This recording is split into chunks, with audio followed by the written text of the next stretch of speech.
Maxwell Fashola in brief of ongoing progress work on the Shagamu Lagos Ibadan We bring all the traffic into this direction.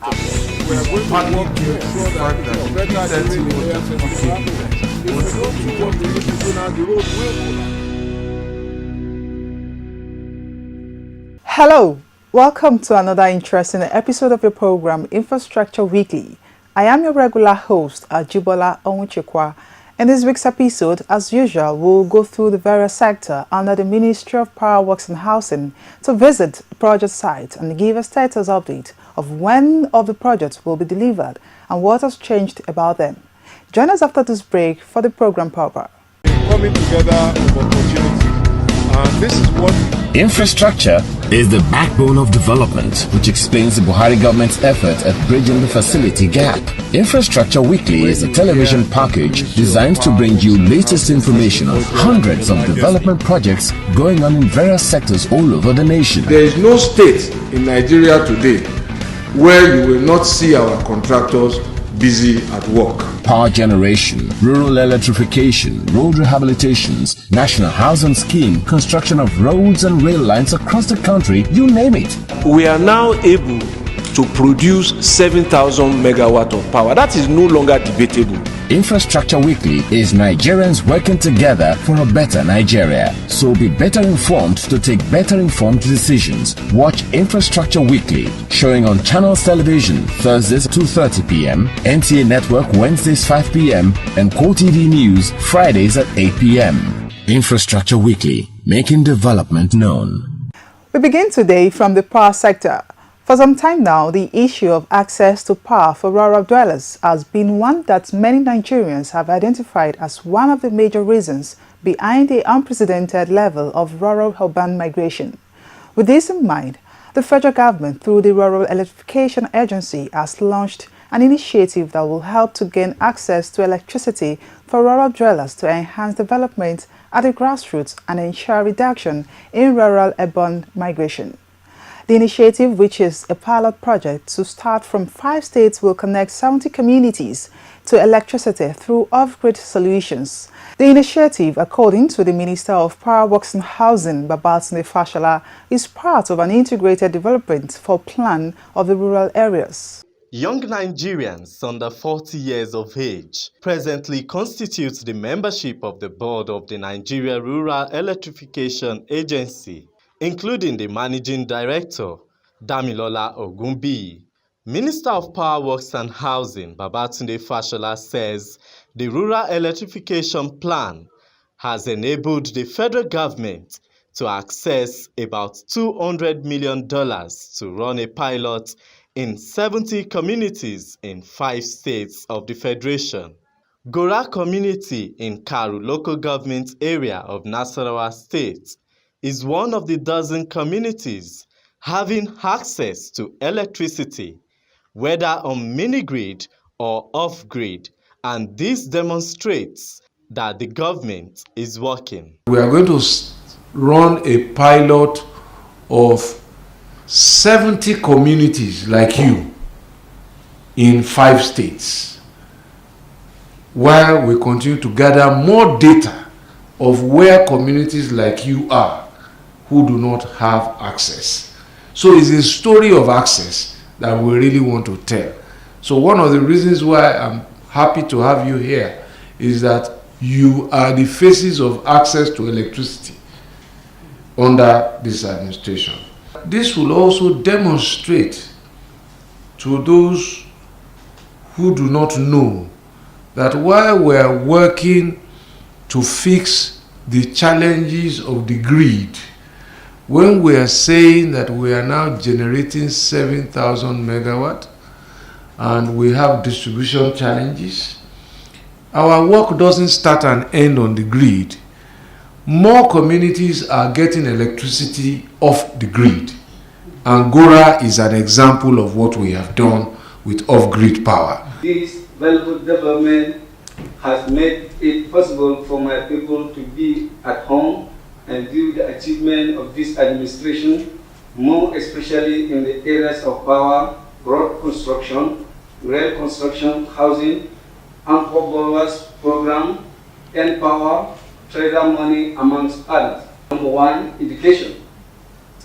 A sense of equality and bridge of gap between the performance of our children in the villages and the children in the cities are now evidenced as they can now study at night. Our teachers that were living in the cities are now coming to seek for accommodation in the villages, and by doing that, they will give more attention to our children's education. The solar power has increased the study time of our children at home, which has resulted in better performance and better grade. Number 2, health. Access to our television has improved our health knowledge, which has resulted in the change of our health behavior. Better health from improved knowledge and storage facilities from refrigeration. Better health from cleaner air, as households have reduced the use of fossil fuels for cooking, lighting, and heating. Some of the communities have now connected their boreholes with solar power, and pipe-borne water is now available. No more drinking of contaminated water from ponds and streams. Thus, our health has improved. Fashola says that apart from providing electricity to the community, the present administration is also ensuring they are connected to roads, rail, and bridges. He emphasizes that the rural and farming communities are the most critical pillars of diversification of the nation's economy and is of major concern to this government. The last administration delayed the implementation of the strategic rural electrification plan by 10 years. So it was not done until 2016.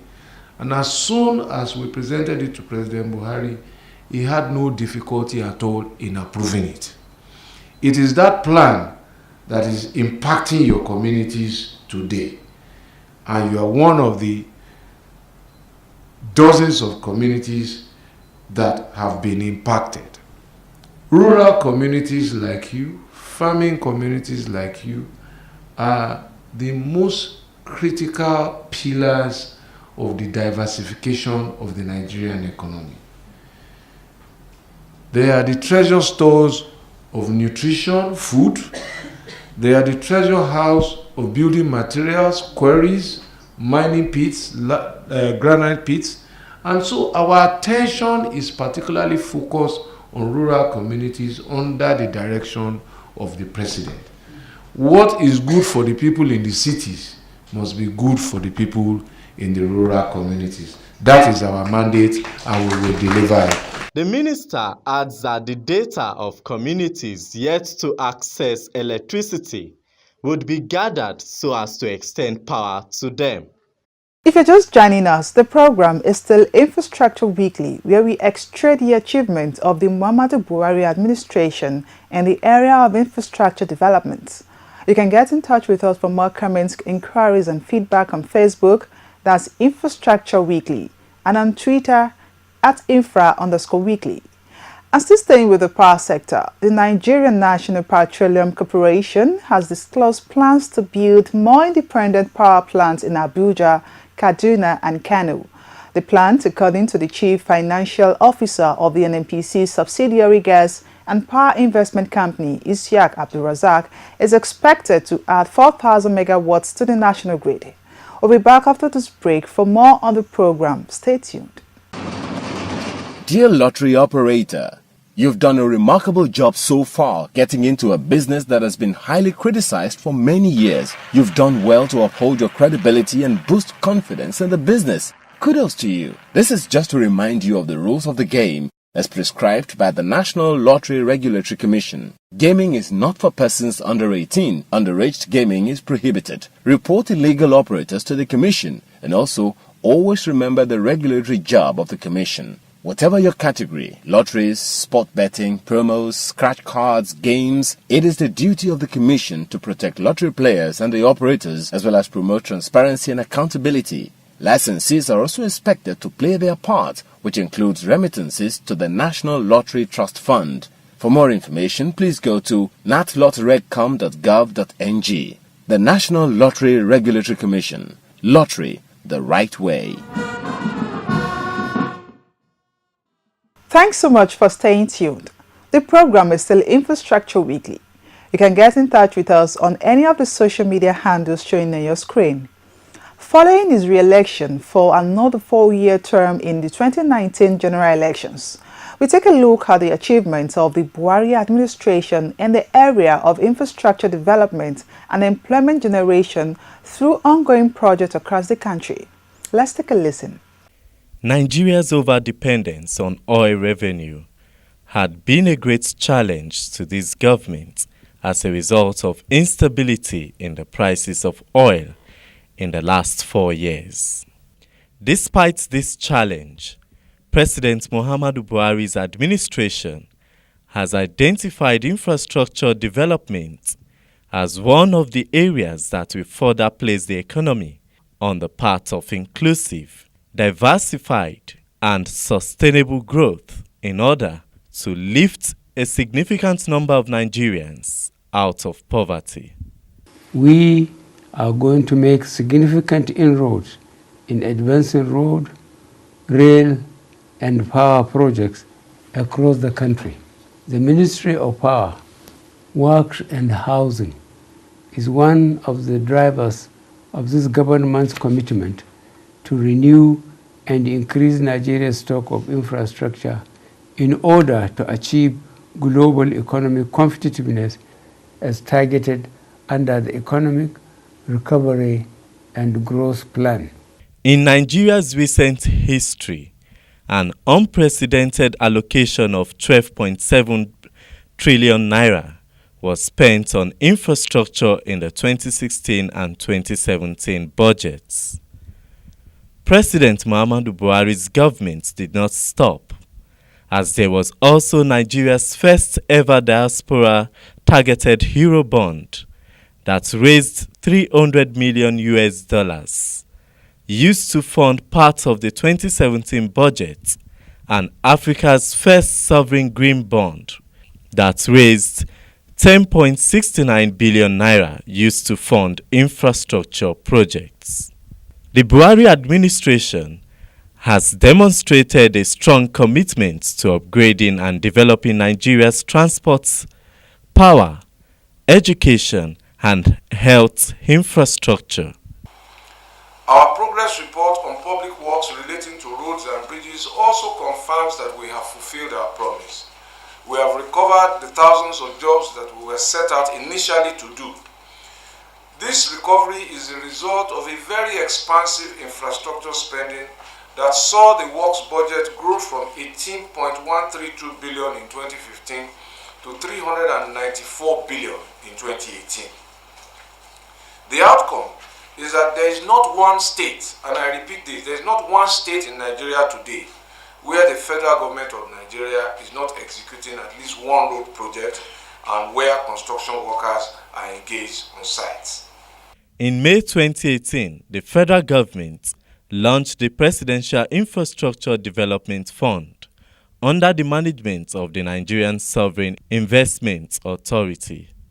While in 2014, the federal government invested 14 billion naira on transport, 34 billion naira on agriculture and water, 106 billion naira on power works and housing. 2017 recorded a great turnaround under the President Muhammadu Buhari's administration, as those figures jumped to 127 billion naira for transport, 130 billion naira for agriculture and water, and 325 billion naira for power works and housing infrastructure projects. We acknowledge that the work is not finished, but as long as we remain able to finance projects, I have no doubt in my mind that it will get better. Our intervention on roads does not stop on interstate roads and highways. It has also entered the universities. As a first phase, we are operating now in 14 federal universities where unattended internal roads are now receiving attention in the University of Nigeria, Nsukka, Federal University of Oye-Ekiti, University of Benin, Federal University Lafia, Federal University Utuoke Bayelsa, Bayero University Kano, Federal University of Technology Owerri, University of Maiduguri, Federal University Lokoja, Federal Polytechnic Bauchi, and Federal University Gashua, Kaduna Polytechnic, Federal College of Education Katsina, and the University College Ibadan.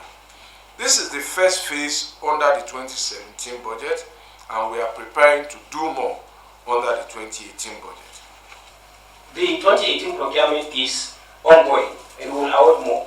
So you should be able to give tremendous credit to this administration for having awarded 121 roads within 3 years, vis-a-vis 144 roads within 17 years by the previous administrations put together. Abuja's light rail system was completed and started operation in 2018. The first line, which was launched by the president himself, connects the city center with the airport with a link to the Abuja-Kaduna railway line. The Buhari administration has successfully carried out the construction and reconstruction of several road and rail projects across the country in the last 4 years in order to reduce travel time and transportation of goods and services. May I therefore assure Nigerians of federal government's continued support for all the negotiations towards the realization of the Abuja light rail system. Today, what we have in the Federal Capital Territory is another evidence that we are a government that delivers on its promises. In the power sector, there was more than 2,000 megawatts of additional power generation capacity by the end of 2018. Some were via publicly owned power plants such as Afam Fast Power, 240 megawatts, while others are through private sector investments supported by the federal government, such as Azura 450 megawatts. To resolve the liquidity challenges in the power sector by guaranteeing payments to generating companies and gas suppliers, the government of President Muhammadu Buhari launched a 701 billion naira payment assurance program. We are still in the process of delivering additional generation. In Kaduna, we are expecting 215 megawatt in a matter of a few months. In Afam 4, we are expecting 240 megawatt to be finished in a matter of weeks and latest a few months. In Kashimbila, all our equipment is on site to add 40 megawatt. In Gurara, we are expecting 30 megawatt. We are just now doing what you call snag management. And in Dadinkowa, 29 megawatt. There are also power plants whose works have started in 9 universities out of 37. The 9 represent a first phase. And there are 15 markets and 2 big hydropower plants of 700 megawatt in Zungeru and 3,050 megawatt in Mambila. This administration also initiated a transmission expansion and rehabilitation program, which has resulted in a 50% expansion in grid capacity since 2015, from 5,000 megawatts to over 7,125 megawatts. We are also planning to deliver additional transmission from 90 projects nationwide, with Akbo, Mayobelwa, Damaturu, Maiduguri, Odogunyo, and Ejibo being examples of recently completed one. As I said recently, Transmission Company of Nigeria is now in a situation where within 30 to 60 days cycle, they are delivering one or more transmission projects to completion over the last 1 year. We expect this to go on. The federal government also launched the Distribution Expansion Program, which was approved by the Federal Executive Council in February 2018 to ensure the delivery of 2,000 megawatts of unused power capacity to consumers in need. The implementation commenced with the issuance in May 2018 of a call for tenders for the procurement of distribution substations and electrical equipment. There are also many distribution projects, over 100 by the Niger Delta Power Holding Company at different stages of completion. Over 7,000. Transmission capacity is now at 8,000. Distribution has gone up to about 5,200 maximum. So we all recognize that the challenge to get a better experience to consumers now is to raise the distribution while we keep raising transmission and distribution. The federal government in 2018 also set aside 35.4 billion naira to address the housing needs of the nation under the National Housing Program. Public works are being undertaken in over 30 states of the Federation, including the Federal Capital Territory, where 1, 2, 3-bedroom bungalows as well as a 3-story building will soon be completed. Also, federal secretariats in Zamfara, Bayelsa, Nasarawa, and Ekiti are part of the many projects under President Muhammadu Buhari's administration. Most of the states, you visit, you find empty buildings, empty houses, and studies show that they either were not built with consultation and conformity with what people want, or people could not afford them. So we were very clear that the country should decide in consultation with the people what kind of house they want. So we're running pilots, and after the pilots are tested and people accept them and they can afford them, then the market will open for rapid mass deployment. The federal government has also continued work on key strategic roads under construction and rehabilitation across the country. Work is at various stages of completion on these strategic roads, with immense socio-economic benefits including rehabilitation of Ilorin-Jeba Mokwa Benin Gwari Kaduna Road, dualization of Oyo-Ogbomosho Ilorin Road, and rehabilitation of Gombe Numanyola Road, Kano Meduguri Road, rehabilitation of Sokoto Tambuwa Jega Road, and expansion of Lagos Ibadan Dual Carriageway, construction of Loko Oweto Bridge over River Benue in Nasarawa and Benue states. All these projects that have been undertaken by the President Muhammadu Buhari's administration in the last 4 years is expected to yield a greater, prosperous, and more developed Nigeria in the next 4 years.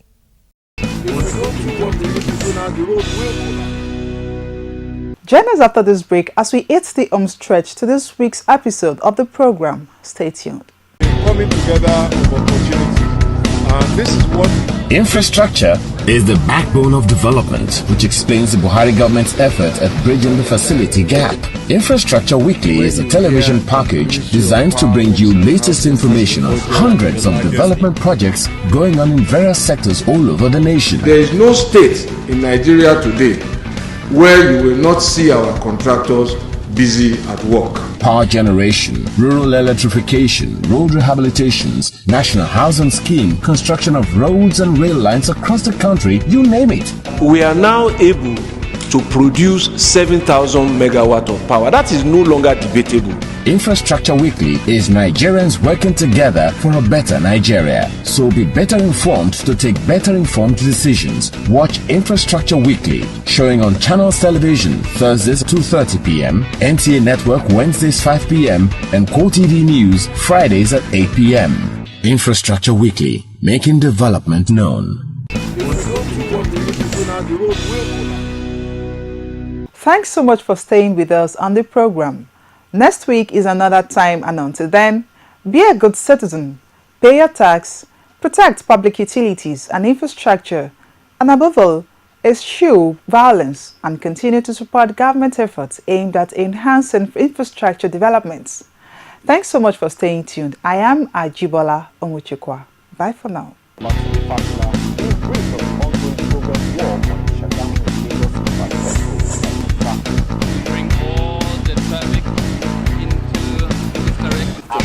We are going partly due to the fact that the P30 was